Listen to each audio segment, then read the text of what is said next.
ഉദാഹരണത്തിന് പറയുകയാണ്, എനിക്ക് ഡയറി ഫാം തുടങ്ങണം.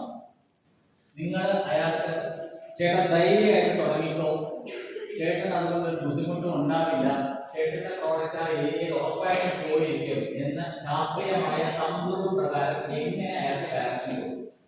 അതിന്റെ ഒരു തമ്പുറാണ് ആ സ്ലൈഡ് കാണിച്ചിരിക്കുന്നത്.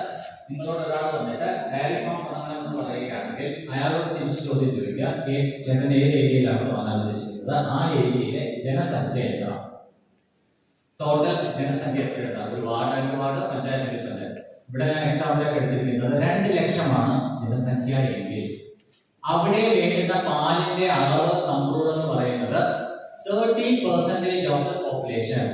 2 ലക്ഷത്തിന്റെ 30% ആ ഏരിയയിൽ വേണ്ടുന്ന പാലിന്റെ അളവ്. 60,000 ലിറ്റർ ആണ് പാൽ അവിടെ വേണ്ടുന്നത്. ചേട്ടൻ്റെ അവിടെ ഇപ്പൊ ബാക്കി പ്ലെയേഴ്സ് എല്ലാവരും കൂടെ ചേർന്ന് എത്ര കൊടുക്കുന്നുണ്ടാകും? 48 12,000 ലിറ്റർ ചേട്ടന്റെ നിയർ ബൈ ഫാമിന്റെ തൊട്ടടുത്തുള്ള ഏരിയയിൽ തന്നെ മാർക്കറ്റ് സ്കോപ്പ് കിടക്കുന്നു, അവിടെ തന്നെ പറ്റും. അല്ല, അവിടെ 65 ആൾറെഡി ഉണ്ട്. ചേട്ടാ ഈ സ്ഥലത്ത് തുടങ്ങുകയാണെങ്കിൽ ചേട്ടൻ മാർക്കറ്റിന് വേണ്ടി 10 കിലോമീറ്റർ അപ്പുറമുള്ള ഒരു സൈറ്റ് കണ്ടെത്തേണ്ടി വന്നേക്കാം. സയൻസിനെ ബേസ് ചെയ്ത് തമ്പുൾ പ്രകാരം വെറുതെ നമ്മൾ അവിടെ ഇവിടെ തൊട്ട് പറയുന്നതിനേക്കാളും ആധികാരികമായിട്ട് പറയാനുള്ളത് തമ്പുൾ. ടോട്ടൽ പോപ്പുലേഷന്റെ 30% ആ ഏരിയയുടെ ഒരു ദിവസത്തെ പാലിന്റെ അളവ്.